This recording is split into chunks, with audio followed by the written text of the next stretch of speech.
가장 같이 기도드리겠습니다. 자비로우신 우리 아버지 하나님, 저희들을 구원해 주시고 또 주의 은혜와 사랑 가운데 살게 해주시는 것을 감사합니다.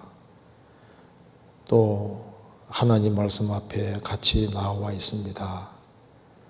이 시간 주 성령께서 함께 해주시고 또 평상시에 여러 가지 궁금한 의문들을 성경으로 생각해 보려고 합니다. 주님이 함께 해주시고 도와주셔서 유익한 시간 되도록 도와주시고 또 저희들 말씀 가운데 걸어갈 수 있도록 더욱 역사해 주옵소서. 오늘 모든 시종 함께 해주시고 도와주시기를 간절히 의지합니다. 고마우신 우리 구주 예수 그리스도 이름으로 기도하옵나이다. 아멘. 성경 우리가 한 군데 먼저 찾겠습니다. 호세아서 7장입니다. 호세아서 7장.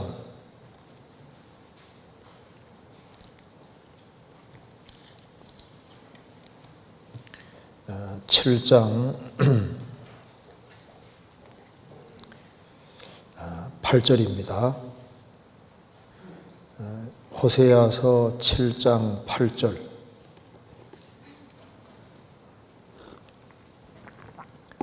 제가 읽겠습니다.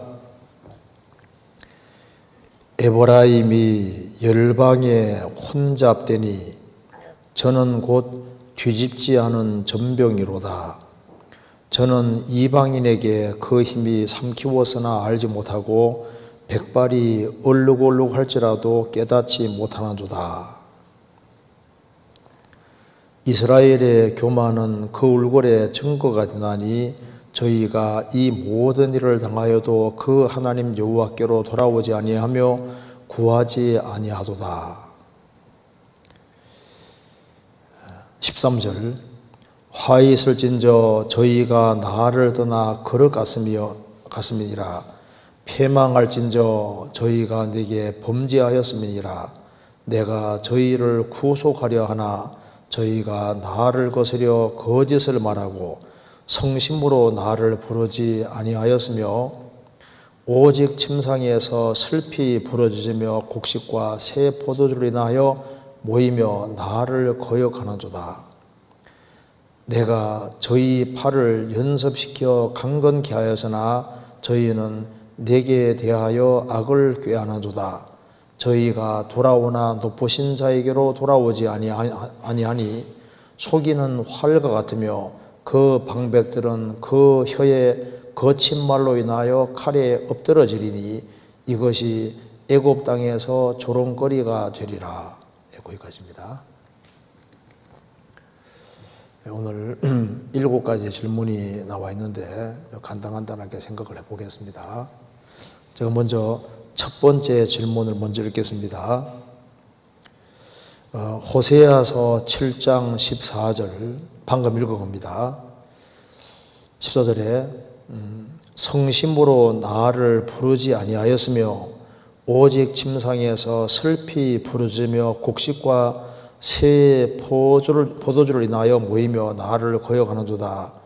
이 말씀에서 슬피 부르짖는다는 것이 침상에서 주님께 부르짖으며 기도하지만 주님을 위한 행동은 하지 않았다는 점에서 부정적으로 표현된 것인지 궁금합니다. 여기에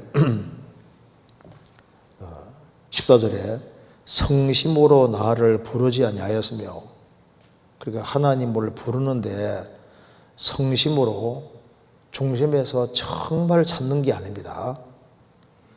오직 침상에서 슬피 부르짖으며 곡식과 새 포도주를 인하여 모이며 나를 거역하는도다. 그러니까 하나님을 찾는데 인생의 근본적인 문제를 해결을 하려고 하는, 근본적으로 돌이키기 위한 목적으로 하나님께 부르짖어야 되는데 침상에서 슬피 부르짖으며 모이는데 곡식과 새 포도주를 인하여 모이며, 그러니까 오로지 육신적인 동기를 가지고 하나님을 찾는 것처럼 보였지만 하나님을 찾는 것은 형식이고 실제는 아니었다는 겁니다. 지금 여기에 이제 이게 부정적으로 표현된 것인지 궁금합니다. 그렇죠. 부정적입니다. 부르는데 성심으로 부르는 것이 아니라 이스라엘이 신앙적으로 근본적인 문제가 있는데 모이는 목적은 곡식과 새 포도주를 인하여 모이며 육신적인 문제 때문에 모이는 겁니다. 그러니까 이스라엘 백성들이 가나안 땅 들어갔을 때 제일 첫 번째 문제가 뭐냐면은 그 바알 신이 풍요의 신입니다. 농사 잘 되게 하는 신이거든요.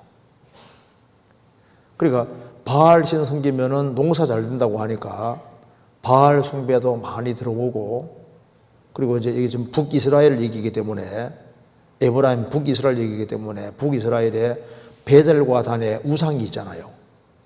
여로보암 왕이 우상을 세우는 상태입니다. 그래서 이거 호세아서의 아주 근본적인 문제가 뭐냐 하면은 우상 숭배인 거예요. 그러니까 하나님을 섬기는 백성인데 하나님을 섬긴다고 말은 하지만은 사실은 바알 숭배, 그리고 이제 베델과 단에 송아지를 세워놓고 섬기는 거니까 이게 혼합되어 있는 겁니다. 섞여 있는 겁니다. 그래서 이제 근본적인 문제가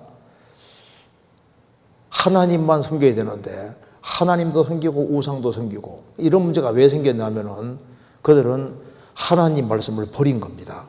그래서 이제 북이스라엘이 잘못 가게 된 가장 근본적인 이유가 하나님 말씀을 확실하게 붙잡았으면은 다 이 모든 문제에서 해방될 수 있는데 하나님 말씀을 멀리한 것이 주된 원인이 됐던 겁니다. 한번 찾아보겠습니다. 호세아서 5장 11절 먼저 보시죠. 11절. 에브라임은 하면 북이스라엘을 말합니다. 북이스라엘과 남유다가 있는데 호세아 선지자는 북이스라엘에게 지금 하는 말인 겁니다. 북이스라엘. 베델과 단에 금송아지를 세워놓고 섬기고 또 바알신까지 섬기는 그 시대에 하신 말씀입니다. 11절. 에브라임은 북이스라엘입니다. 북이스라엘은 사람의 명령 좇기를 좋아함으로 학대를 받고 재판에 압제를 당하는도다. 키가 사람의 명령 좇기를 좋아함으로, 그러니까 이스라엘이 이제 타락의 길을 걸어가게 될 때 타락의 시작이 뭐냐면은 사람의 명령 좇기를 좋아함으로, 사람 명령 좇기를 좋아했는데 하나님이 내려주신 말씀이 있습니다. 하나님의 말씀이 있는데 하나님의 말씀을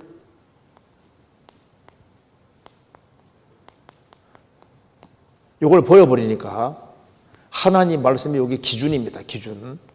근데 하나님 말씀을 버리니까 이제 자기 나름대로 하나님을 섬기는데 하나님을 잘 섬긴다고 착각을 하게 되는 거예요.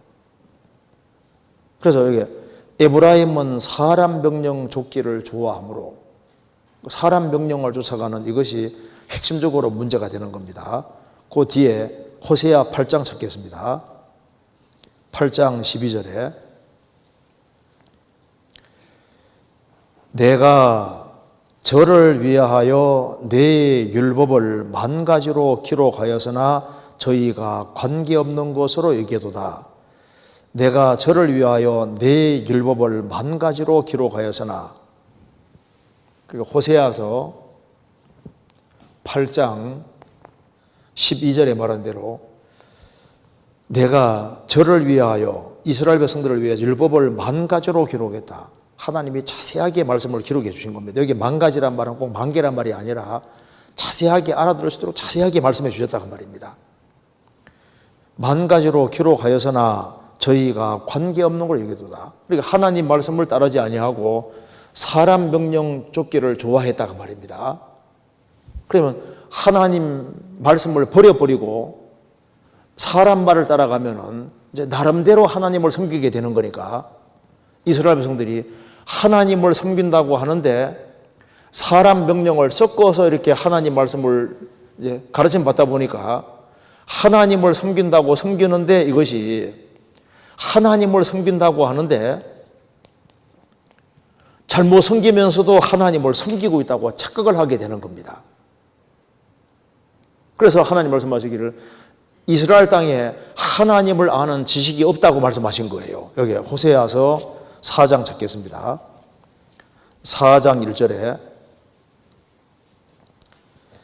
이스라엘의 자손들아 여호와의 말씀을 들어라. 항상 뭐라 했습니까? 여호와의 말씀을 들어라. 말씀을 들어라.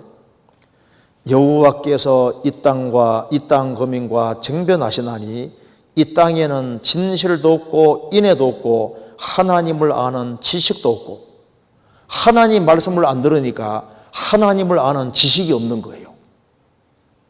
하나님은 구별의 하나님이신데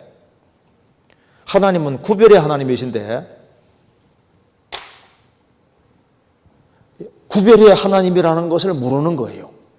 그러니까 뒤죽박죽으로 섬기는 것은 이건 가짜거든요. 그러니까 하나님을 아는 지식이 없다 그 말은 사람 명령 쫓기를 좋아하니까 이 뒤죽박죽이 되었으니까 바알도 섬기고 하나님도 섬기고 같이 뭉뚱거려서 같이 섬기고 있으니까 하나님을 섬긴다고 착각을 하게 되는 겁니다. 6절에 내 백성이 지식이 없으므로 망하는도다. 내가 지식을 버렸으니 나도 너를 버려 내 제사장이 되지 못하게 할 것이요 내가 내 하나님의 율법을 잊었으니 나도 내 자녀를 잊어버리리라. 내 백성이 지식이 없으므로 망하는도다. 무슨 지식?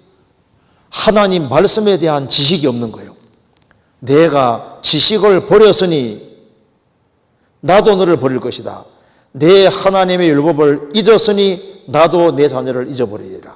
그러니까 하나님 말씀 붙잡는 건 하나님 붙잡는 것이고 하나님 말씀 버리는 건 뭡니까? 하나님 버리는 게 되는 거예요. 그러니까 항상 기준이 하나님 말씀이다 그 말입니다. 호세아서 6장 6절입니다. 나는 인애를 원하고 제사를 원치 아니하며 번제보다 하나님을 아는 것을 원하노라. 그럼 하나님을 아는 것을 원하노라. 그럼 하나님 말하면 어떻게 해야 됩니까? 하나님 말씀으로 돌아가야 되는 거라고요.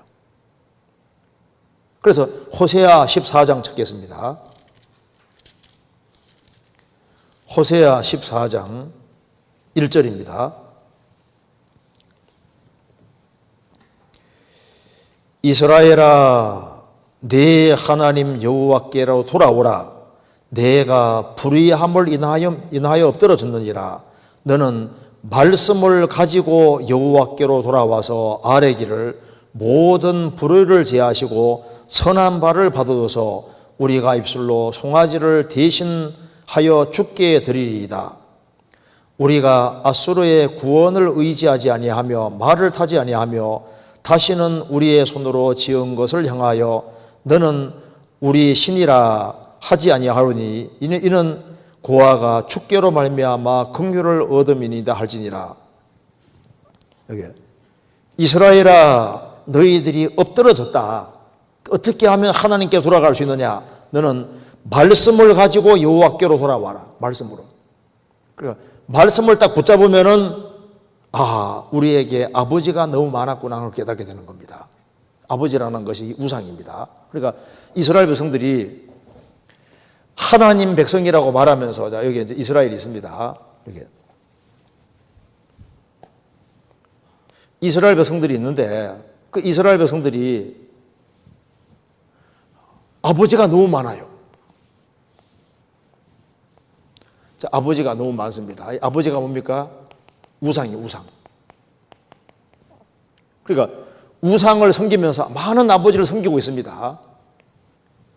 그 중에서 많은 우상을 섬기면서 이제 플러스해서 이제 하나님을 섬기고 있는 거예요, 하나님을.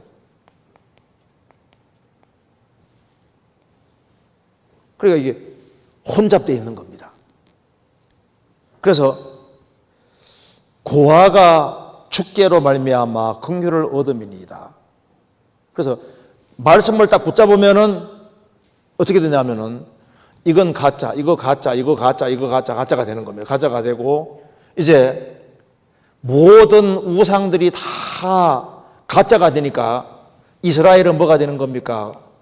세상편에서는 고아가 되는 거예요. 신이 없는, 아버지가 없는 겁니다. 그래야만 하나님이 정말 아버지가 되어주신다 그 말입니다. 무슨 말이 되죠? 그러니까 이제 이 호세아 당시에 문제 중에 핵심이 뭐냐 하면은 바로 요게 하나님 말씀을 꽉 붙잡아야 되는데 하나님 말씀을 꽉 붙잡지 않고 하나님 말씀을 버리니까 기준이 없어지잖아요. 기준이 없어지니까 이제 사람이 글을 싸게 말하면 그걸 따라가게 되는 거예요. 그런데 하나님 말씀을 딱 붙잡으면 뭐라 했습니까? 하나님은 나 외에 다른 신을 내게 두지 말지니라. 여호와만 참 하나님이 되는 거라고요. 그래서 이스라엘은 하나님 말씀을 붙잡지 아니하니까 양다리 딱 걸치고 있고 신들이 너무 많은 거예요. 그러면서도 하나님을 섬기고 있다고 착각을 하고 있는 거라니까요. 호세아서 10장 1절입니다. 이스라엘은 열매 맺는 무성한 포도나무라. 그 열매가 많을수록 제단을 많게 하며 그 땅이 아름다울수록 주상을 아름답게 하도다. 저희가 두 마음을 품었으니 이제 죄를 받을 것이라. 여기서 이스라엘은 열매 맺는 무성한 포도나무라. 이 당시에 이스라엘이 아주 육신적으로 번창하고 잘 돼 갔습니다. 그러니까 우상들이 엄청 많아지는 거예요. 그래서 열매가 많을수록 제단을 많게 하는, 그러니까 많게 하니까 많은 신들을 섬기는 겁니다. 그래서 하나님만 섬겨야 될 이스라엘이 우상도 같이 섬기고 있으니까 2절에 저희가 두 마음을 품었으니 이제 죄를 받을 것이라. 두 마음이 뭡니까? 하나님도 섬기고 우상도 섬기고 두 개를 같이 섬기는 거니까 이게 두 마음인 거예요. 그러니까 벌을 받을 것이다. 그러니까 하나님도 섬기고 우상도 두 개 같이 섬기니까 이게 혼잡입니다. 그러니까 이 호세아서에서 가장 핵심적인 문제가 뭐냐 하면은 이게 사람의 명령과 하나님 말씀이 섞여 있고 하나님 말씀을 버려버리니까 이제 하나님 말씀 대충 알고 있고 사람 명령 섞어서 섬기니까 이게 바로 혼잡입니다. 혼잡. 그래서 혼잡된 것이 이게 문제인 거예요. 그러니까 이것도 섬기고 저것도 섬기니까 저희가 두 마음을 품었다. 그 말은 두 개가 같이 있는 거예요. 하나님과 우상 두 개가 같이 있는 겁니다. 그러니까 그래서 성경에 말씀하기를 뒤집지 않는 전병이라고 말씀한 겁니다. 호세아서 7장 8절입니다.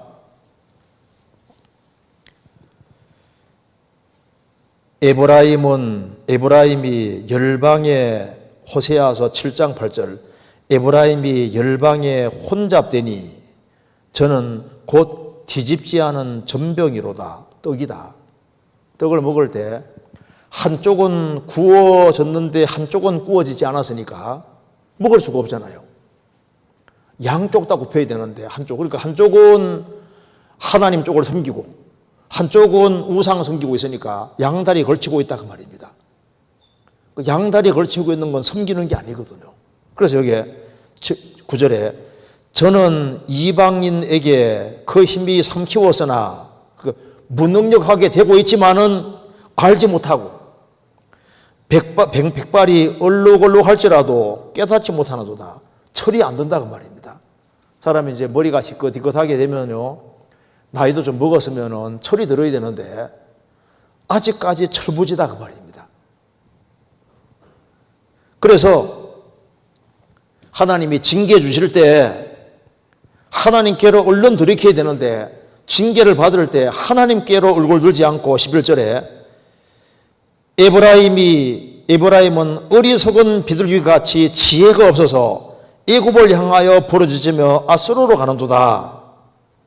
그러니까 살아계신 하나님께로 향해야 되는데 어려운 문제가 주어지니까 눈에 보이는 세력을 기대고 에집트를 향하고 아시리아 제국을 향하고 눈에 보이는 세력이 기대고 하나님께 기대지 않습니다. 양다리 다 걸치고 있는 거예요. 그래서 13절에 화이했을진저 저희가 나를 떠나 그릇 같으며 패망할진저 저희가 내게 범죄하였음이니라. 내가 저희를 구속하려 하나 저희가 나를 거스려 거짓을 말하고 성심으로 나를 부르지 아니하고. 그러니까 두 마음을 딱 품고 있으니까 마음이 반쪽은 세상으로 가 있으니까 하나님을 부르는데 성심으로 안 부르고, 그러니까 하나님은 하나님이니까 전심으로 나를 찾고 찾아야 만나는데 전심이 아니다 그 말입니다. 그러니까 모이는데 오로지 육신적인 목적 때문에 모이지 정말 회개하고 돌이켜서 하나님 앞에서 인생 문제 해결하려고 모이는 게 아니다 그 말입니다. 하나님은 그들을 강하게 하려고 하는데 그들은 힘을 주면 그거 가지고 엉뚱한 짓을 하는 거예요. 그래서 여기에 북이스라엘이 엎드러진 전 근본적인 죄가 혼자입니다. 성경 전체에서 하나님이 뭘 문제 삼으시는지 아시죠? 양다리에 걸치는 것은 다 거짓이라고 말하고 있는 겁니다. 성경 창세기 1장을 펼치자마자 태초에 하나님이 천지를 창조하시니라. 땅이 혼돈하고 공허하며 흑암이 깊음에 있고 하나님의 신은 수면에 운행하시니라. 하나님이 가라사대 빛이 있으라 하심이 빛이 있었고 그 빛이 하나님 보시기에 좋았더라. 하나님이 빛과 어둠을 나누사. 성경 처음 시작해 봅니까? 나누사. 빛과 어둠을 탁 나누시잖아요. 궁창 위의 물과 궁창 아래의 물을 나누십니다. 바다의 숙제를 나누십니다. 하나님은 구별의 하나님이신 거예요. 이게 섞으면은 거짓이 되는 겁니다. 성경 신명기 22장입니다.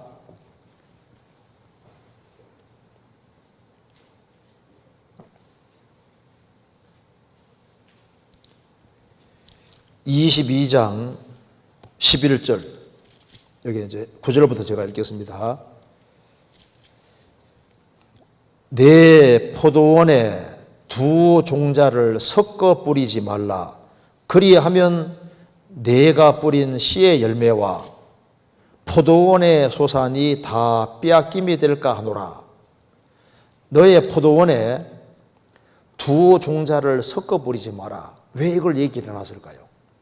성경에서 이스라엘 민족을 포도원 동선이라고 했습니다. 또 구원받은 사람들이 모이는 무리도 동산이에요. 동산, 포도원 동산입니다. 우리 마음도 포도원이고 동산이거든요. 씨는 뭐라 했습니까? 씨는 하나님의 말씀이요. 그러니까 하나님의 말씀에다가, 하나님 말씀의 씨에다가 인간의 유전과 전통, 다른 씨를 같이 뿌리면은 영적인 농사가 망치는 겁니다. 북이스라엘이 왜 망했냐 하면은 하나님이 말씀을 만 가지로 내려주셨는데 그 하나님 말씀의 씨만 뿌렸으면은 이스라엘 영적인 농사가 풍성하게 될 텐데 하나님의 말씀의 씨에다가 사람의 명령의 씨를 같이 받아버리니까, 그러니까 열방과 혼잡되게 되고 망치게 되잖아요. 이스라엘이 망하게 된 근본 이유가 뭐냐면 하나님 말씀만 받아야 되는데 하나님 말씀에다가 유전과 전통, 잘못된 것을 같이 받으니까 농사가 망치는 거예요. 하나님이 하나님의 선지자를 보냈는데 하나님 선지자 말을 듣지 아니하고 거짓 선지자의 말을 같이 들으니까 이스라엘이 망하잖아요. 예수님 공생의 당시에 유대 종교가들도 성경 마가복음 7장에 하나님의 말씀만 받아야 되는데 장로들의 유전과 전통을 지켰잖아요. 그래서 하나님의 계명은 버리고 사람의 유전과 전통, 사람의 계명을 지킨다 그 말입니다. 우리 마음이라는 밭에도, 마음이라는 동산에도 하나님 말씀을 자꾸 받아야지 이게 아름다운 열매가 맺힐 텐데 하나님 말씀도 받아들이고 잘못된 교훈도 같이 받아들이고 하면은 포도원 농사를 망쳐버리는 거라고요. 씨는 하나님의 말씀이요, 순수한 하나님 말씀을 자꾸 받아들여야 되는 거예요. 우리 마음이란 동산에도 하나님 말씀에 귀를 기울이고 하나님 말씀을 자꾸 받아 심어야 되는 거예요. 교회도 마찬가지입니다. 교회는 말씀의 집이고 하나님 말씀을 계속 받아야 되는 거예요. 그래서 여기 내 포도원에 두 종자를 섞어 뿌리지 말지니라. 그리하면 내 뿌린 씨의 열매와 포도원 수산이 다 빼앗김에 될 거 아노라. 두 개를 같이 심어 놓으면 농사 망치고 하나님 앞에 인생이 무가 될 수도 있는 겁니다.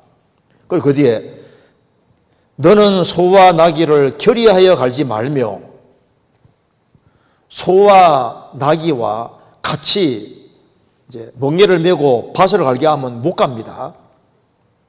이게 뭐냐면은 소는 성도를 가리키는 것이고 나귀는 불신자 가리키는 거예요. 고린도서 6장에 뭐라 했습니까? 너는 믿지 아니하는 자와 멍해를 같이 하지 마라. 믿지 않는 자와 멍해가 같이 하는 가장 대표적인 것이 결혼입니다. 결혼. 구원을 받은 사람과 구원받지 아니한 사람 같이 결혼해 놓으면은 구원받은 사람 마음은 하늘을 향하고 안 받은 사람은 세상을 향하니까 이게 안 맞게 돼 있는 거예요. 그러니까 소는 소끼리 결의를 갈아야 되는 겁니다. 소와 나귀를 결의하여 갈지 말며, 성도가 불신자와 연합하면 안 될 것을 말씀하는 겁니다. 그리고 양털과 배실로 섞어 짠 것을 지 말지니라. 양털은 어린 양 대신 예수님의 공도 가르치시고 배실은 인간 공도 가르칩니다. 예수님 공도에다가 다른 공도를 덧붙이면 이게 다른 복음이 되고, 갈라디아 1장에 말한 대로 다른 복음 전하면 어떻게 된다고요? 저주받으리라. 예수님의 복음의 말씀에다가 예수님 피공도에다가 다른 걸 섞으면은 이거는 다른 복음이 되고 다른 복음 전하면 저주받도록 되어 있습니다. 우리는 오로지 예수님의 공도만 힘입어서 천국 가는 거고, 양털로 짠 옷이 뭡니까? 바로 예수님의 공도로만 짜여진 그 주의 의를 힘입어서 우리가 천국 가는 거지 않습니까? 그러니까 섞으면 안 되는 거예요. 그러면 이건 거짓이 되는 겁니다. 열왕기하 17장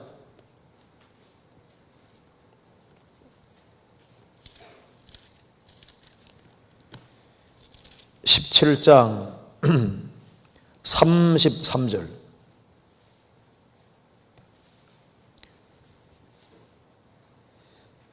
이와 같이 저희가 여호와도 경외하고 또한 어디에서부터 옮겨왔든지 그 민족의 풍속대로 자기의 신들도 섬겼더라. 여호와도 섬기고 우상도 섬기고.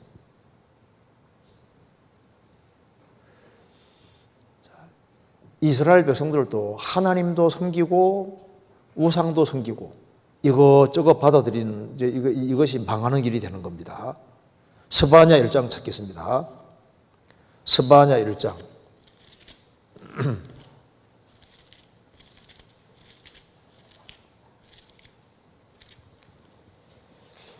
1장 2절입니다.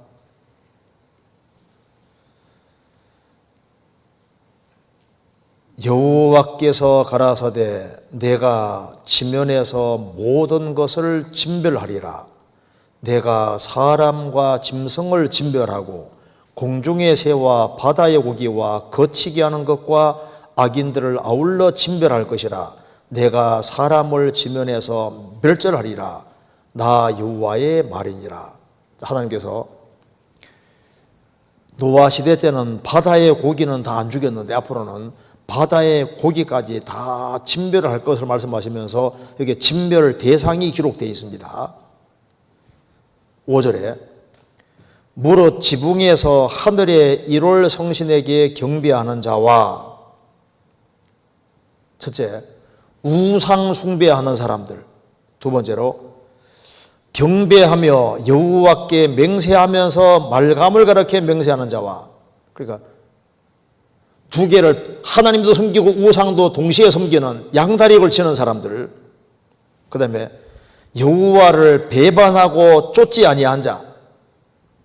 그러니까 믿는 것처럼 보였는데 여호와를 배반하고 쫓지 아니하는 자, 또 여호와를 찾지도 아니하며 구하지도 아니하는 자를 멸하리라. 아예 하나님에 대해서 관심이 없는 사람도 멸절하리라. 그러니까 멸절당하는 대상 중에 아예 우상 숭배하는 사람, 하나님도 섬기고 우상도 동시에 섬기는 사람, 한때는 하나님을 섬기는 것처럼 보였는데 하나님을 아예 배반하는 사람, 아예 하나님에 대해서 무관심한 사람도 같이 멸절당할 것이다.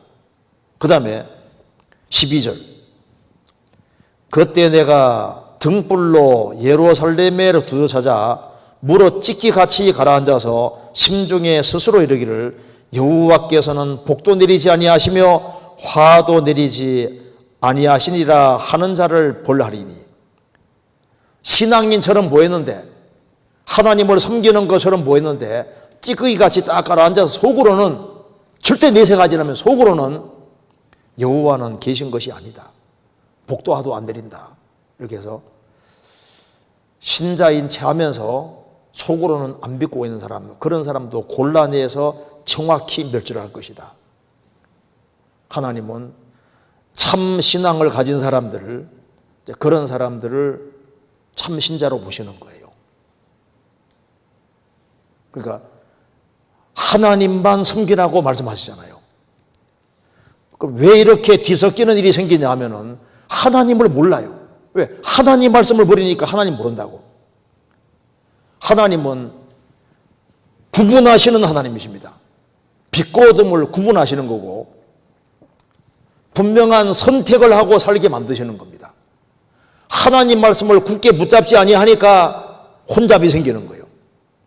그리고 혼잡이 얼마나 큰 죄인지를 인식하지 못하기 때문에 양다리 걸치면서 하나님을 찾는 것처럼 보이는데 성심으로 부르지 않았다, 그 말입니다.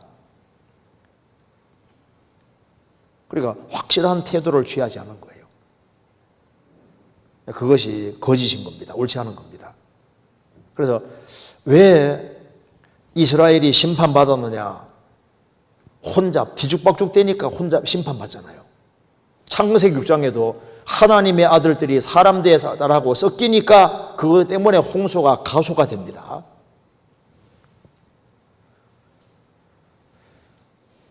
그래서 우리 호세서에서 이들은 부르짖는데 순전히 육신적인 목적이고 정말 하나님을 찾는 것이 아니었습니다. 그러니까 하나님께서는 그걸 거짓으로 보신 겁니다. 그 책 중에 남북 전쟁 당시에 북군에도 속하기 싫고 남군에도 속하기 싫어하는 사람이, 국경 지역에 살고 있는 어떤 사람이 나는 남군도 싫고 북군도 싫다, 나는 중립이다, 그렇게 해서 이제 한쪽에는 남군복, 한쪽에는 북군복 해가지고 두 개 동시에 입고 있었다 그러잖아요. 남군, 북군이, 남군은 북군복을 향해 쏘고 북군은 남군복을 쏘니까 양쪽에서 공격받으면 어떻게 되는 겁니까? 죽는 거잖아요. 양다리에 걸치려면 죽는 겁니다. 이런 얘기 들어보시죠. 한 중년의 남자분이 나이가 더 많은 여자와 더 적은 여자를, 두 여자를 사귀었습니다. 이제 양집을 왔다 갔다 하니까 이제 나이가 젊은 여자는 남자가 젊어 보이면 좋으니까 흰머리 뽑아내고, 나이 좀 더 많은 여자는 좀 가능하면 늙어 보이면 좋으니까 검은머리 뽑고, 양쪽에 왔다 갔다 하다가 어떻게 됐다고요? 대머리 됐다. 대머리. 양다리 걸치면은 무조건 손해보도록 되어 있습니다. 그래서 그들은 부르지만은 성심으로 부르지 않았다. 또 슬피 부르짖는데 목적은 인생의 문제를 해결하기 위해서 하나님을 참으로 섬기기 위해 부르짖는 것이 아니라 오로지 육신적인 목적으로 부르짖으니까 하나님은 안 쏘고시는 겁니다. 갈라디아 6장 보시겠습니다. 갈라디아서 6장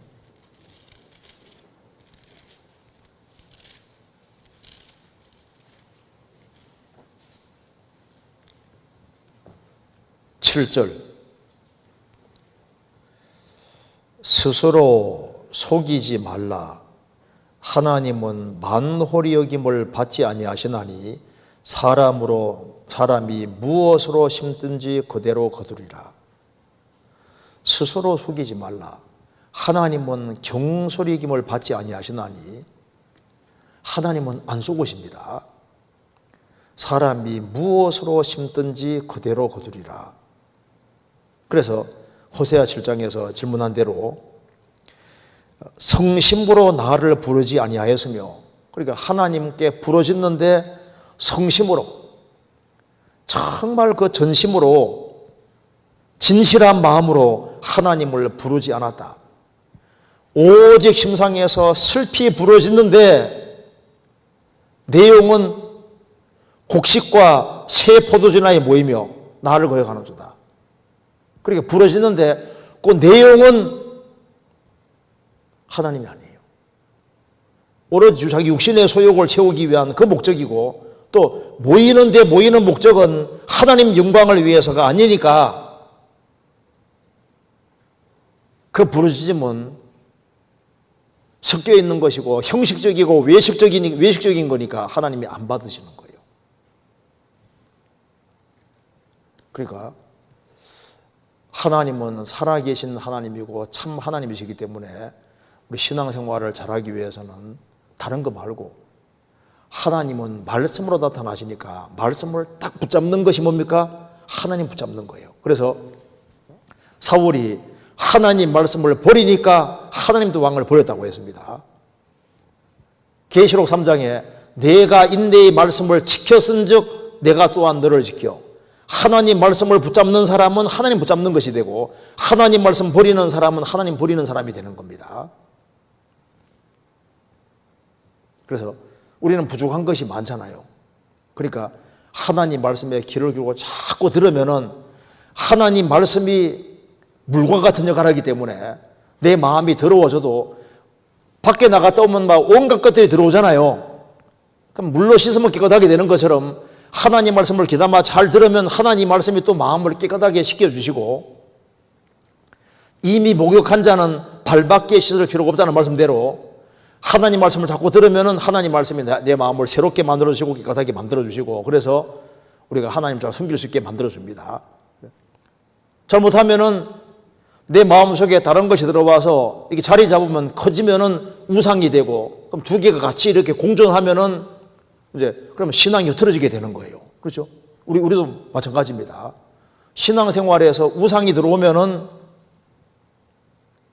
두 마음이 생기게 되고, 두 마음이 생기면은 하나님을 뒤로하고 세상을 향할 수도 있는 거잖아요. 그래서 하나님 말씀을 가까이 듣는 것이 중요합니다. 그래서 돌아오되 하나님 말씀을 붙잡고 말씀을 가지고 돌아오라고 주님 말씀하신 겁니다. 자, 그 다음 질문 보시겠습니다. 결혼하신 형제 자매님을 보면서 서로에 대한 호칭을 형제 자매라고 부르며 형제님 자매님으로 높이지 않고 부르는 경우를 종종 보게 됩니다.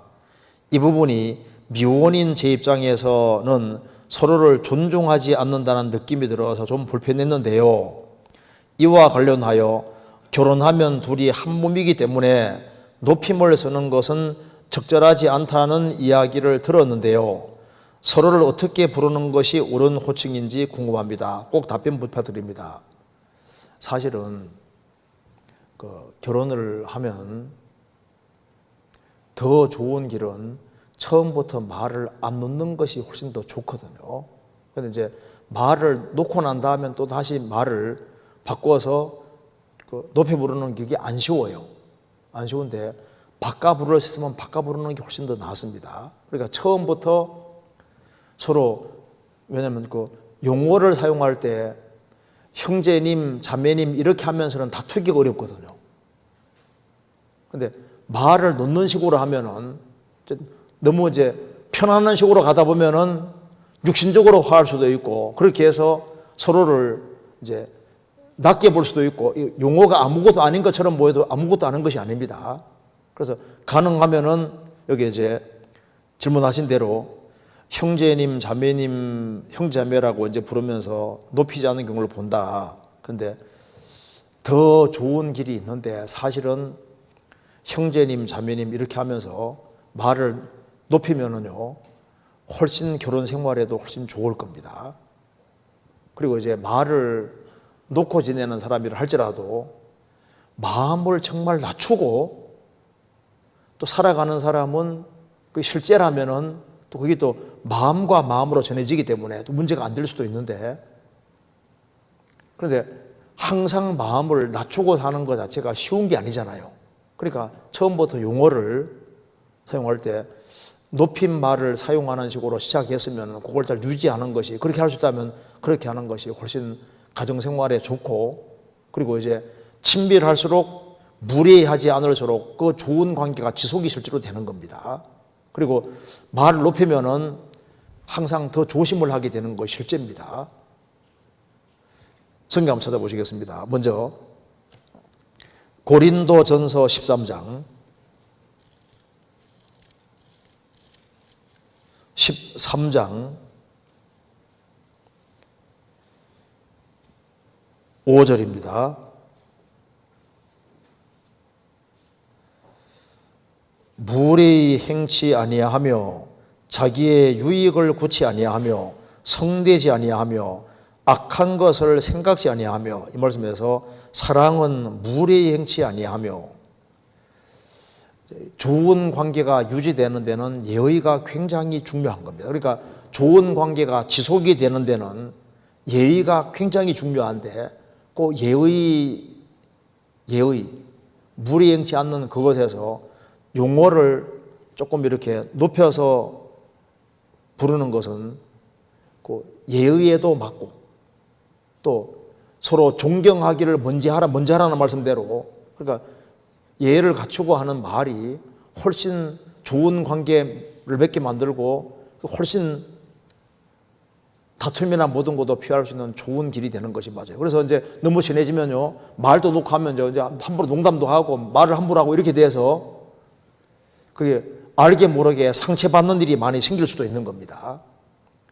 시편 141편에 하나님 내 입 앞에 파수꾼을 세워 주십시오.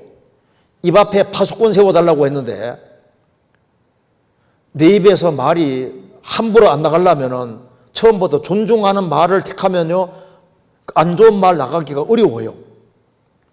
기분 나쁜 일이 있어도 형제님, 자매님 이렇게만 사용한다 그러면은 기분 나쁜 일이 있어도 이렇게 말 나갈 때 형제님으로 시작했으니까 훨씬 유리한 관계가 되는 것이 맞죠.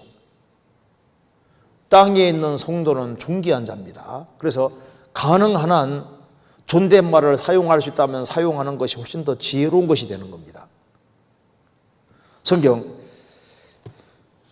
잠언 27장 찾겠습니다. 27장 19절.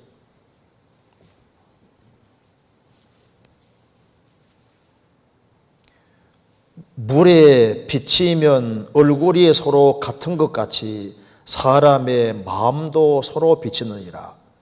물에 비치면 얼굴이 서로 같은 것 같이 사람의 마음도 비칩니다. 근데 이걸 한번 봐봐요. 여기에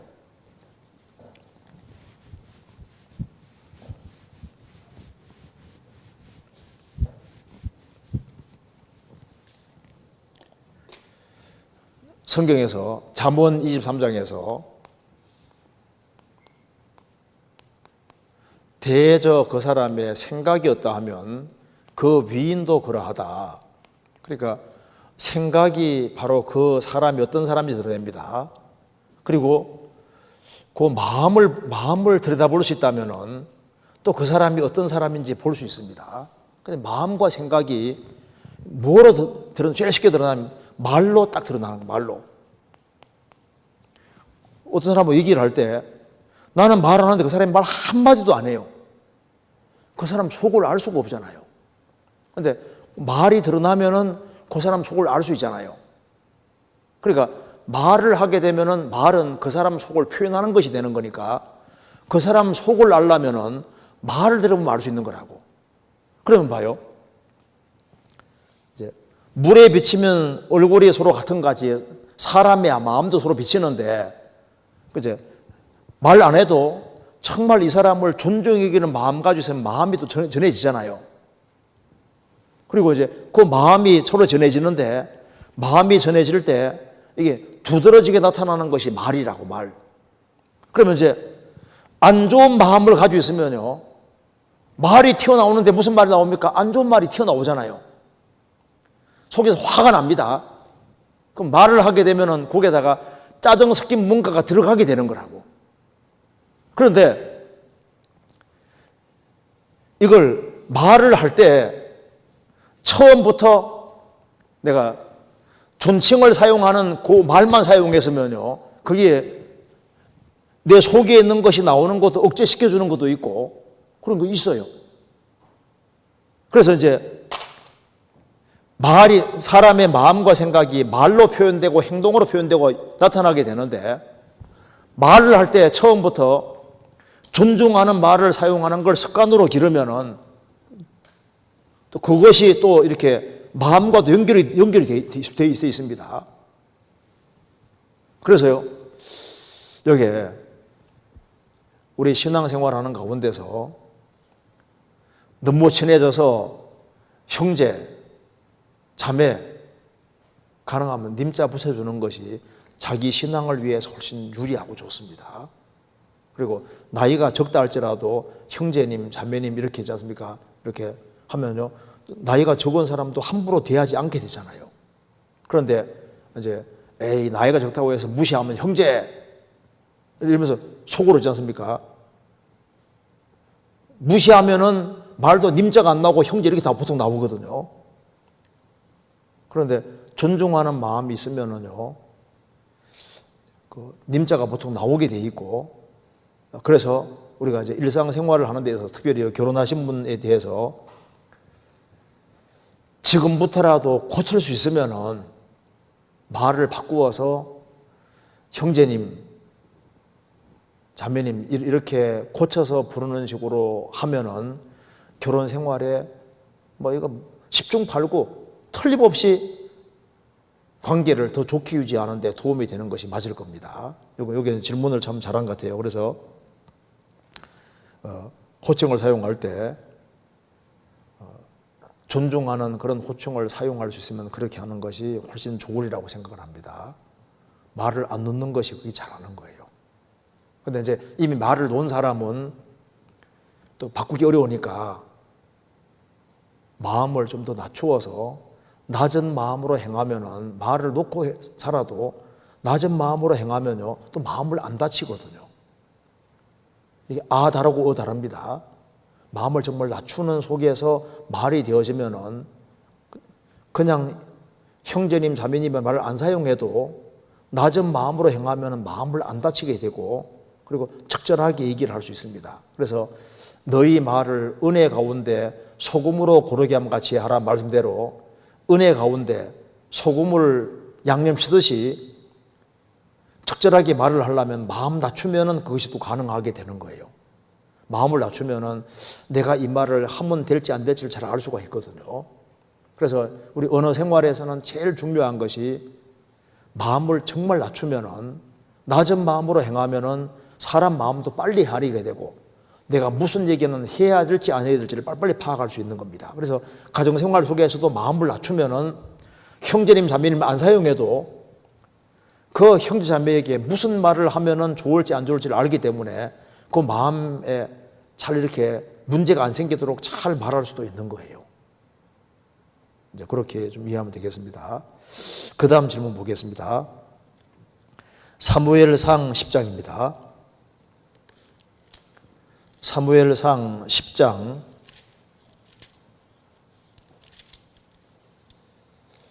11절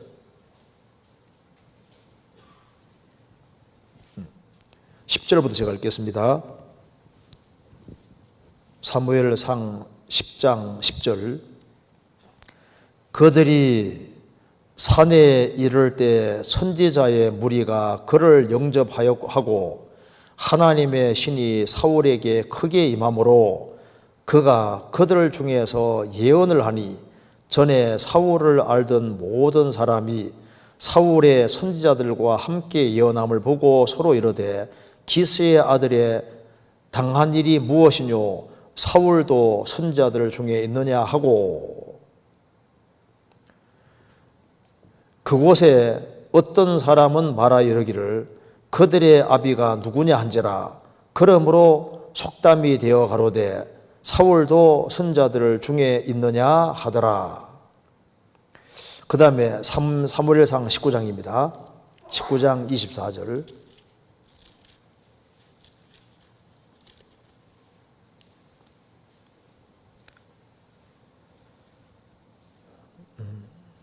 (23절부터) 제가 읽겠습니다. 사울이 라마 나요스로 가니라 하나님의 신이 그에게도 임하시니 그가 라마 나요스에 이르기까지 행하며 예언을 하였으며 그가 또 그 옷을 벗고 사무엘 앞에서 예언을 하며 종리를 종려에 벌거벗은 몸으로 누웠더라. 그러므로 속담이 이르기를 사울도 선지자 중에 있느냐 하니라. 이 질문 내용이 사울도 선지자 중에 있느냐라는 내용의 말씀이 두 번 나오는데 두 번의 상황이 많이 다른 것 같습니다.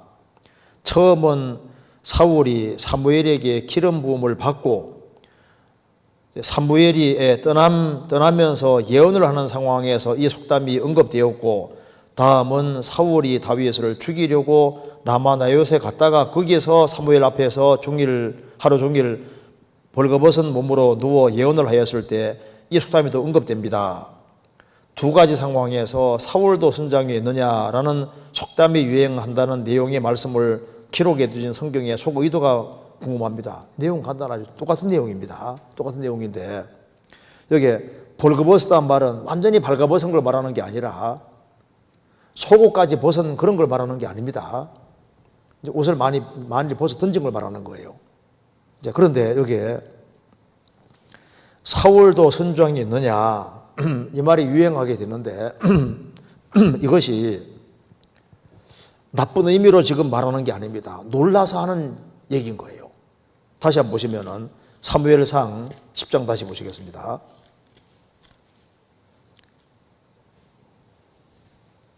10장 10절 중간입니다. 하나님의 신이 사울에게 크게 임함으로 그가 그들 중에서 예언하니 전에 사울을 알던 모든 사람이 사울의 선지자들과 함께 예언함을 보고 그러니까 이 무슨 말입니까? 여기에 사울은 선지자 교육을 받은 사람도 아니잖아요. 원래 사무엘이 선지자고 사무엘하고 함께 있으면서 뭔가 선지자로서 뭔가 배워야 되는데 이거 배운 적이 있는 것도 아닌 거예요.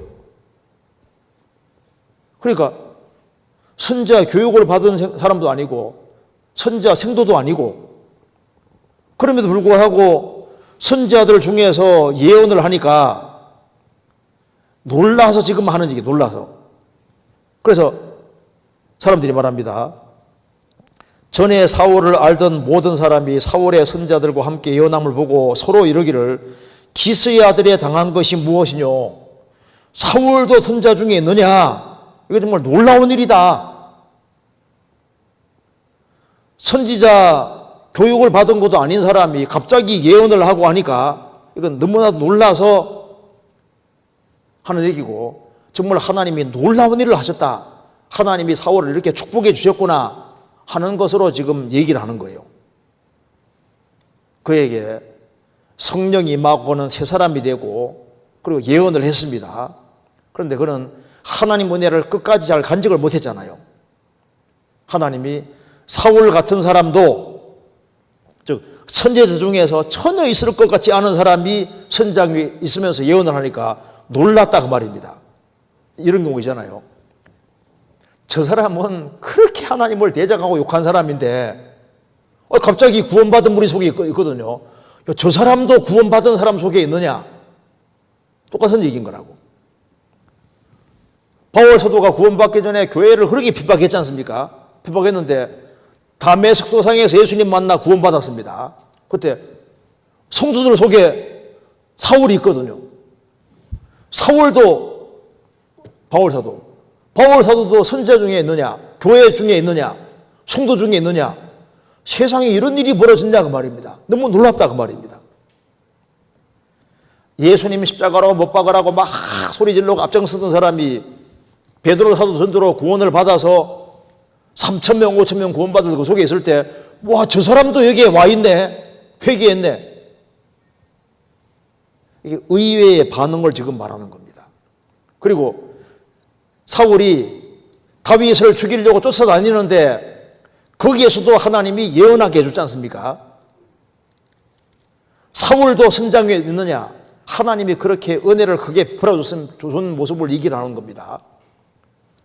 그럼에도 불구하고 그가 선지자도 아닌데 선지자처럼 예언도 하게 해주시고 하나님이 축복해 주셨으면 그 은혜를 잘 간직해서 하나님께 영광을 돌려야 되는데 하나님의 기름 부음 받은 자를 대적하고 참 악을 많이 행했지 않습니까? 사울도 선지자 중에 있느냐? 이건 정말 놀랍다 그 말입니다.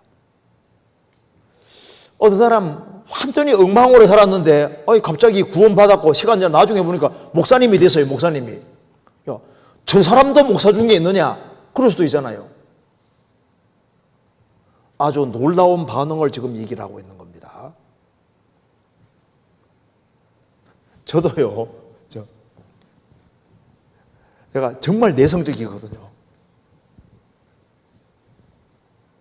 저도 설교하는 게 이상해요. 야, 정연이도 전도하는 중에 있느냐? 정말 놀랍다. 저렇게 말 안 하던 사람이 입이 터져가지고, 이거 은혜잖아요, 은혜. 하나님 정반대로 살던 어떤 사람이 갑자기 구원받아서 신앙생활 열심히 하면요, 와, 저 사람도 구원받은 성도 중에 있느냐? 놀라잖아요. 사울이 선지자들 중에 있으리라고는 상상도 못했는데 하나님 은혜로 그런 일이 벌어졌다 그 말입니다. 하나님 은혜가 주어지면 그런 일이 있을 수 있는 거예요. 그 다음 질문 보겠습니다. 사무엘상 30장입니다. 30장 7절에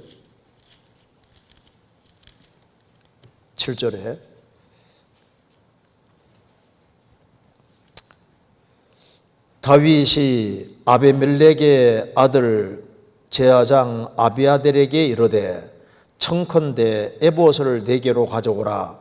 아비아달이 에봇을 다윗에게로 가져오니라. 가져오매 다윗이 여호와께 묻자와 가로되 내가 이 군대를 쫓아가면 미치겠나이까? 여호와께서 대답하시되 쫓아가라. 내가 반드시 미치고 정령도로 찾으리라. 여기서 다윗이 아비멜렉의 아들 제사장 아비아달에게 이르되 청컨대 에봇을 네개로 가져오라. 아비아달이 에봇을 다윗에게로 가져오매 왜 다윗 에봇을 가져오도록 명령했는지 궁금합니다. 에봇이나 언약궤 등의 매개체를 통해서 하나님께 기도를 올리는 장면들이 종종 나오는 것 같은데 하나님께 직접 기도할 수 있는데도 이러한 행동을 한 이유가 있는지 궁금합니다. 그렇죠? 에봇이 없을 때는 없는 대로 기도했습니다. 있으면 있는 대로 기도했잖아요.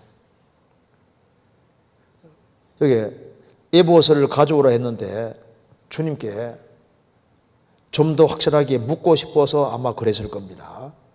성경 한번 찾아봅시다. 먼저 레위기 8장 먼저 한번 찾아봅시다. 레위기 8장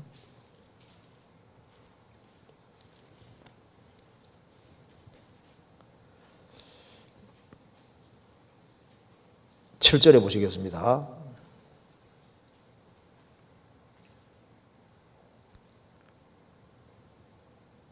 아론에게 속옷을 입히며 띠를 띄우고 겉옷을 입히며 에봇을 더하고 에봇에 기묘하게 짠 띠를 띄워서 에봇을 몸에 메고 흉패를 붙이고 흉패에 우림과 둘림을 넣고 이렇게 나와 있는데, 여기에 아론에게 속옷을 피며 띠를 띄우고 겉옷을 피며 에봇을 더하고, 이게 나와 있지 않습니까?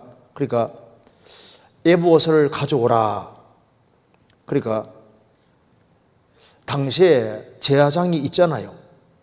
제사장이 있고 에봇을 가져올 수 있었기 때문에 없을 때는 없는 대로 기도했고, 제사장이 있으니까 제사장에서 에봇을 가져오라고 해서 거기에서 하나님께 물었습니다. 그래서 하나님께서 답을 해주셨는데,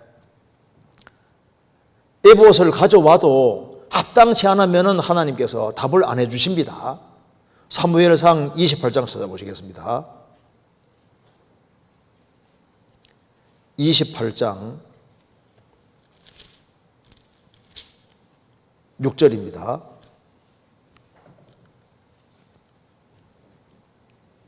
6절. 사울이 여호와께 묻자오되 여호와께서 꿈으로도 우림으로도 선지자로도 그에게 대답지 아니하시므로. 여기 사울은 너무 절박했습니다. 절박했는데 하나님께서 대답 안 해주시는 거예요. 대답 안 해주니까 꿈으로도 우림으로도 나와 있죠. 우림과 둠림, 그 제사장 입는 의복에 에봇이 있고 또 흉패에 우림과 둠림이 있지 않습니까? 그걸 가지고서도 물어도 대답 안 해주고 선지자라도 답을 안 해주지 않습니까? 합당하지 않게 행하니까. 합당하지 않게 행할 때는 뭐 에봇을 가져오든 우림을 가져오든 뭘 가져오든 대답 안 해주시잖아요. 이스라엘이 법궤 가지고 싸워도 불순종하면 법궤가 능력 나타내지 않았습니다. 블레셋에게 뺏기잖아요. 그러니까 하나님 앞에 바른 마음으로 되어 있으면은 에봇이 없어도 응답해 주시고, 또 절박하기 때문에 제사장이 있으니까 에봇을 가져오게 해서 그 절실한 마음을 표현한 겁니다. 그렇게 해도 응답해 주시고 여러 가지 방법으로 응답해 주시는 거예요. 그런데 불순종할 때는 너무 다급해서 에봇을 가져오고 우림을 가져오고 해도 소용없는 겁니다. 순종의 길을 걸어가면은 이렇게도 응답해 주시고 저렇게도 응답해 주시고, 너무 절박해서 에봇을 가져오게 해서 그 앞에서 아주 하나님 정말 그 도와주십시오 하고 있지 않습니까? 이렇게 해도 응답해 주시고, 그래서 바른 마음과 태도를 가진 것이 중요한 겁니다. 그리고 여기 에봇을 가져오게 한 것은 절실한 마음, 절박한 마음, 정말 하나님을 의지하고 하는 그런 마음을 아주 간절하게 표현한 겁니다. 우리가 집에서도 기도할 수 있지만 너무 절박할 때는 교회당에 나와서 기도하는 사람도 있거든요. 어떤 사람은 너무 절박하니까 형제자매에게 기도 부탁도 하고, 덜 절실한 것을 여러 가지로 표현할 수 있습니다. 어떤 사람은 너무 절박하니까 아예 금식기도 하면서 금식하며 기도할 수도 있는 거고, 방법은 여러 가지가 있는 거예요. 여기 에봇을 가져오게 한 것은 얼마나 절실한지를 마음을 표현하는 겁니다. 우리가 하나님 앞에 절실한 마음을 여러 가지로 표현할 수 있습니다. 다윗은 그 절실한 마음을 바로 에봇을 가져오게 하는 걸 통해서 그 마음을 표현하고 있는 거예요. 방법은 여러 가지가 있는데, 그런데 마음이 바르게 안 돼 있으면 무슨 수단 방법을 해도 안 되는 겁니다. 그렇게 이해를 하면 되겠습니다. 그 다음에 누가복음 7장입니다. 누가복음 7장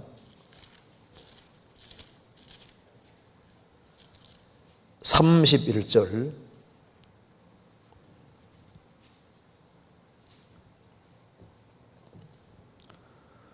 또 가라사대 이 세대의 사람을 무엇으로 비유할꼬?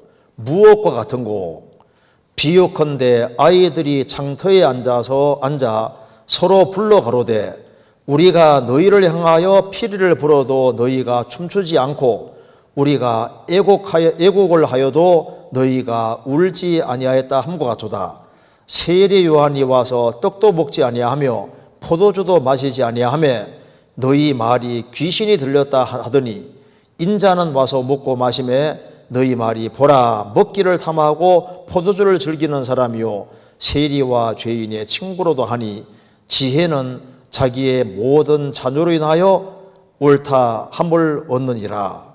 이 질문에서 31절 32절은 세상 사람들이 말씀에 무관심하고 33절 34절은 주님의 말씀, 주님의 사람들에게 이래도 핍박 저래도 핍박하는 내용이라고 생각이 듭니다. 하지만 35절이 바로 연결이 안 되어 이해하기 어렵습니다. 31절 35절을 어떻게 이해하면 좋을지 알고 싶습니다. 그렇죠. 여기에 예수님이 이 세대 사람을 무엇으로 비유할고 너무나도 무관심하고 강팍하고 완고한 세대가 됐습니다. 그래서 아이들이 장터에 앉아서 서로 불며 피리를 불면은 흥이 겨우니까 춤이 덩실덩실 나오는 게 정상이잖아요. 그런데 피리를 불어도 전혀 춤추지 않고 아무 감각이 없습니다. 그리고 이제 우리가 애곡하여도 너희가 울지 아니하였다. 누가 막 슬프게 막 곡을 하면 가슴이 찡해서 같이 그 마음이 동정이 가는 것이 당연한데 기뻐도 기뻐할 줄을 모르고 슬퍼도 슬퍼할 줄을 모른다. 세례 요한은 창자가 끓는 목소리로 회개하라고 외쳐도 슬퍼하지 않고 예수님은 복음을 가져와도 기뻐할 줄도 모른다 그 말입니다. 오히려 그걸 비방거리로 만드는 거예요. 그래서 세례 요한은 와서 떡도 먹지 아니하고 포도주도 마시지 아니하며 저 사람 귀신 들렸다. 예수님은 와서 먹고 마셨지 않습니까? 세리와 죄인들을 가까이 하셨습니다. 그러니까 예수님은 먹기를 탐하고 포도 즐기는 자요 세리와 죄인의 친구로다 이렇게 비방거리로 만드는 겁니다. 그러니까 안 먹으면 안 먹는다고 문제 삼고 먹으면 먹는다고 문제 삼잖아요. 이렇게 강팍한 세대라는 겁니다. 여기까지는 이해가 되는데 갑자기 그 뒤에 지혜는 자기의 모든 자녀로 인하여 옳다 못느니라. 이스라엘은 강팍해져서 회개 외쳐도 회개할 줄을 모르고 복음 외쳐도 기뻐할 줄도 모르고 무관심하다 그 말입니다. 사사건건 전부 다 터집만 잡는데 그래도 그 중에서 진리를 구하는 사람 찾는 사람이 있다 그 말입니다. 그래서 그런 사람은 세례 요한을 통해서 자신이 죄인인 걸 깨닫고 주님의 복음도 깨닫고 주님이 옳은 분이라는 것을 깨닫고 옳게 행동했다는 분이라는 걸 깨닫게 되는 그런 소수의 사람이 있다 그 말입니다. 그래서 이렇게 강팍하고 완고해서 그리스도를 배척하지만은 지혜는 자기의 모든 자녀로 인해 옳다 못느니라. 그럼에도 불구하고 지혜의 자녀가 생긴다 그 말입니다. 지혜가 누굽니까? 예수님. 세례 요한에게도 하나님의 지혜가 있고 예수님에게 하나님의 지혜가 있는데 지혜는 자기의 모든 자녀로 인하여 세례 요한과 예수님의 말씀을 받은 사람은 바로 지혜의 자녀가 되는 거예요. 하나님의 자녀가 되는 겁니다.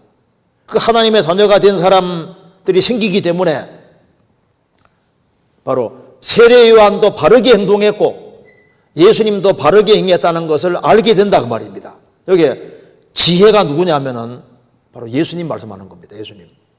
성경 한번 보시겠습니다. 누가복음 11장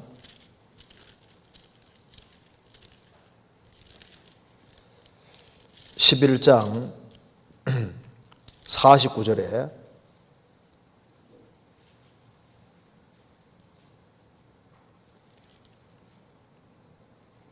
제가 읽겠습니다. 이러므로 하나님의 지혜가 일러서되 내가 선지자와 사도들을 저희에게 보내리니 그 중에 더러는 죽이며 또 핍박하리라 하였으니 이러므로 하나님의 지혜가 일러서되. 구약시대의 모든 말씀도 하나님의 지혜입니다. 예수님은 지혜 자체가 되시는 분이잖아요. 하나님의 지혜가 일러서되. 이러므로 일러서되 내가 선지자와 사도들을 저희에게 보내리니 그 중에서 더러는 죽이며 또 핍박하리라 하였으니, 구약 성경에도 하나님께서 하신 말씀이 바로 지혜의 말씀입니다. 예수님은 지혜 자체가 되시는 분이잖아요. 잠언 8장에 지혜가 부르지 아니하느냐, 그 지혜가 예수님이잖아요. 그래서 지혜가 있는데 그 지혜 대신 예수님의 말씀을 통해서 구원받은 사람은 지혜의 아들이 되는 거라고요. 지혜의 아들. 그래서 예수님으로 말미암아 구원받은 사람은 지혜의 아들이 되고, 지혜는 다시 보시겠습니다. 다시 누가복음 7장 35절에 지혜는 자기의 모든 자녀로 인하여 옳다함을 얻느니라. 지혜는 자기의 모든 자녀로 인하여 옳다함을 얻느니라. 예수님이 마태복음 7장에서 그의 열매도 그들을 알지니 그랬지 않습니까? 양은 양을 낳습니다. 이리는 양을 못 낳잖아요. 그의 열매로 그들을 안다. 양가죽 뒤집어 쓰고 있지만 속에는 일이면은 일이 낳는 거예요. 양이 양을 낳는 겁니다. 예수님은 하나님의 지혜이기 때문에 예수님 말씀을 통해서 구원받은 사람들이 바로 지혜의 자녀고, 그 지혜의 자녀를 통해서 지혜는 자기의 모든 자녀로 인하여 옳다함 얻느니라. 예수님이 바로 참이시고 진리를 증거했고 바르게 행했다는 것이 그 자녀를 통해서 드러나는 거예요.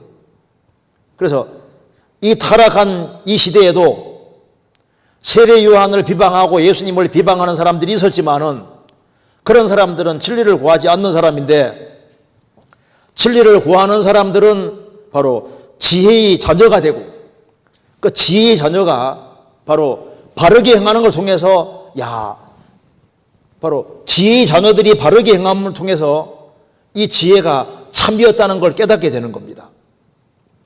지혜는 그 자녀로 인하여 옳다함을 얻느니라. 자식이 빤듯하게 행하면은 아버지 이름의 영광을 얻는 겁니다. 나무가 엉성하게 생겼는데 포도가 잘 맺히거든요. 그럼 포도나무라는 것이 드러나잖아요. 감이 쫙 맺히면 감나무라는 게 드러나는 겁니다.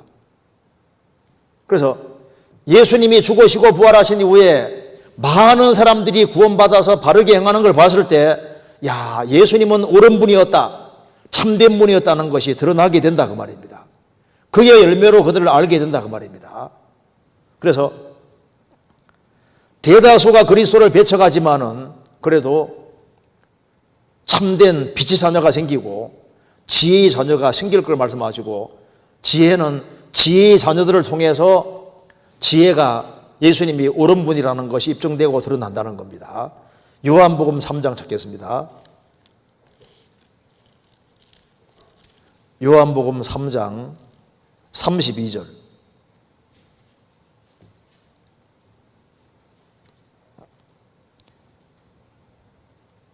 그가 그 보고 들은 것을 증거하되 그의 증거를 받는 이가 없도다.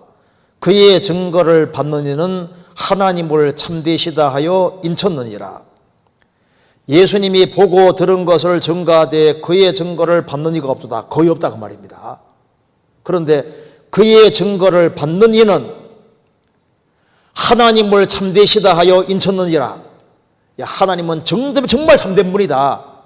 바로 예수님은 진짜 진리를 말씀하신 것이다. 그걸 확정해 준다 그 말입니다. 지혜는 그 자녀로 인하여 옳다 인자가 없느니라. 이 성경이 옳다는 것은 구원을 받은 사람 통해서는 드러나잖아요. 성경 진리를 받아들이는 사람은 바로 주님께서 옳다 인정함을 이미 얻고 계십니다. 신앙생활 속에서도 마찬가지인 거예요. 성경 시편 51편 찾겠습니다. 51편에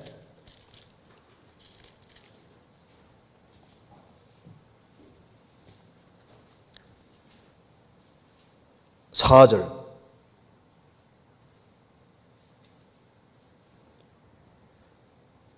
내가 주께만 범죄하여 주의 목전에 악을 행하여 싸우니 주께서 말씀하실 때 의로우시다 하고 판단하실 때 순전하시다 하리이다. 내가 주께만 범죄하여 주의 목전에서 악을 행하여 싸우니 주께서 말씀하실 때 주님은 의로우시다 이렇게 내가 말하고 주님 판단하실 때 주님은 순전하시다 하리이다. 주님 말씀은 의로웠습니다. 주님은 참되십니다. 이렇게 말할 거다 그 말입니다. 사람은 다 거짓되되 오직 하나님은 참되시다 할지어다 하고 이 구절이 로마 3장 인용되고 있습니다. 주님은 주의 말씀에 의롭다함 얻으시고 판단받으실 때 이기십니다. 그래서 지혜는 그 모든 자녀로나 옳다함 얻느니라. 그렇게 강팍하고 완고하지만은 그 속에서도 예수님 말씀을 비웃지 아니하고 세례 요한의 말씀을 비웃지 않고 회개하는 참된 소수가 있다 그 말입니다. 그 지혜의 자녀들은 바로 지혜를 받고 바르게 살아가니까 지혜는 그 자녀로 인하여 옳다함 얻느니라. 아, 주님은 참되셨구나. 세례 요한도 정말 하나님 일꾼이고 이걸 알게 된다는 겁니다. 사람들이 어떤 사람 뭐 잘못했다 하지만 바르게 살아가는 거 보면요, 잘못된 가르침 받고 바르게 살 리가 없잖아요. 그럼 바르게 가르치는 것 같다 그렇게 생각하잖아요. 그리스도인이 구원받았다고 바르게 안 살아가면요, 그런 구원 나 안 받을래 하잖아요. 구원받고 사람이 싹 바뀌면은요, 야, 뭐가 있는 것 같다 이런 생각이 들지 않습니까? 지혜는 그 자녀로 인해 옳다함 얻는 겁니다. 그 다음 질문 보겠습니다. 안녕하세요. 청년회에서 온라인으로 교제하고 있는 한 형제입니다. 정말 감사하게도 최근에 한 친구가 구원을 받았습니다. 그런데 그 형제님께서 다른 친구와 대화를 하다가 친구가 하나님께서 계시면 우리와 같은 인간을 굳이 만들 필요가 뭐 있느냐, 완전하신 분이라면 우리가 없어도 완전하시지 않느냐라고 묻자 대답을 못해줘서 제게 묻게 되었습니다. 나름대로 제 생각을 말해줘서나 저도 그 형제님께도 충분한 답이 되지 못할 것 같아서 질문을 드리게 되었습니다. 이 질문에 대한 답과 불신자에게 어떻게 이 질문에 대한 답을 하는 게 좋을지 여쭙고 싶습니다. 하나님 완전하신데 완전한 분이라면 없어도 되죠. 그런데 왜 그렇게 했느냐? 하나님이 그렇게 하기를 뜻하신 거예요. 성경을 쳐다봅시다. 간단하게 봅시다. 요한계시록 4장. 자, 더 궁금한 건 저 위에 가서 물어봅시다. 하나님에 가서 물어봅시다. 4장 11절입니다. 계시록 4장 11절.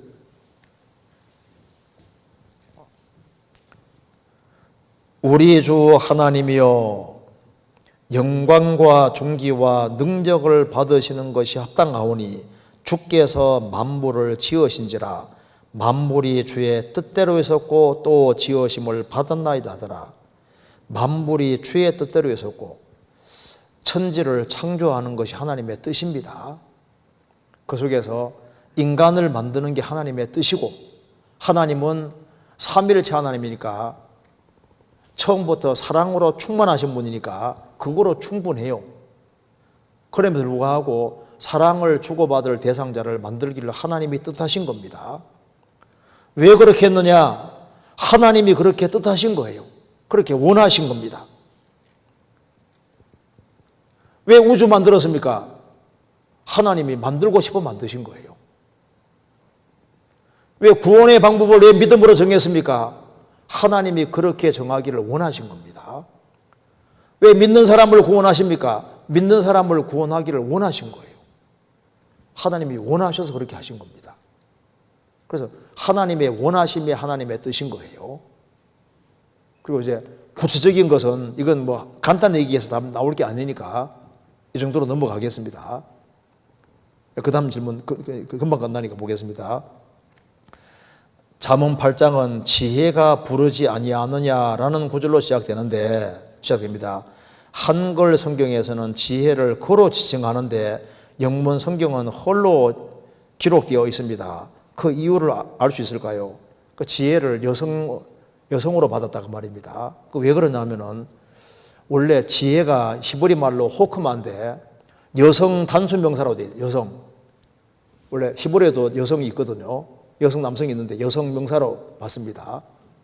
여성 명사로 받으니까 보통 영어 번역할 때는 지혜하면은 여성 명사로 되어 있으니까 홀로 받는 거예요.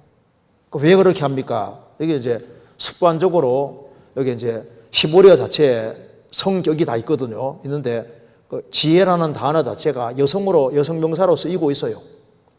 그렇기 때문에 이렇게 시로 받고 홀로 받는 겁니다. 근데 우리말로는 이게 약간 어색하니까 지혜하면 그로 이렇게 받고 그렇게 하는데, 그래서 우리는 명사 자체에 무슨 여성 남성이 없지 않습니까? 이제 그러니까 번역할 때 오해 소지가 없게 하기 위해 그렇게 받는 거니까 똑같은 내용인 거예요. 일단 단지 히브리어는 그렇게 되어 있습니다. 그 정도로 이해하면 될 것 같습니다. 여기까지 하도록 하겠습니다. 같이 기도하시겠습니다. 자비로우신 우리 아버지 하나님, 저희들을 구원해 주신 이 크고 놀라운 은혜와 사랑을 인하여 감사를 드립니다. 마땅히 형벌받을 수밖에 없는 저희들을 정말 불쌍히 여기시고 그 보배로운 피로 우리 죄를 영원히 처리해 주시고 다시는 심판을 받지 않게 해주신 이 크고 놀라운 은혜, 정말 무엇으로 보답할지 알 수 없습니다. 저희들 마음을 붙잡아 주시고 주님이 맡기신 일을 사랑으로 잘 감당할 수 있도록 도와주시고 우리 모두를 주 안에서 귀하게 사용해 주옵소서. 또 돌아가는 발걸음도 지켜 주옵소서. 우리 구주 예수 그리스도 이름으로 기도하옵나이다. 아멘.